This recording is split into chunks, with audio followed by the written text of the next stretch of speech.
पार्थाय रम्यपत्रभृद्रथाकपाणये रसाधरेन्द्र चापशिञ्जिनिकृतानिलाशिने स्वसारथी कृता जनुन्न वेदरूपवाजिने सदा नमः शिवाय ते सदा शिवाय शम्भवे।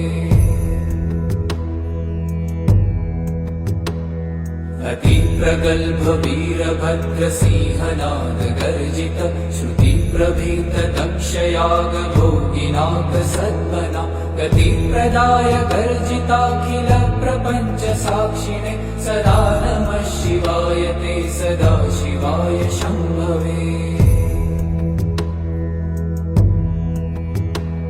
मृगण्डुसूनुरक्षणावधूतदण्डपाणये सुगन्धमण्डलस्फुरत्प्रभाजितामृतांशवे अखण्डभोगसम्पदर्थलो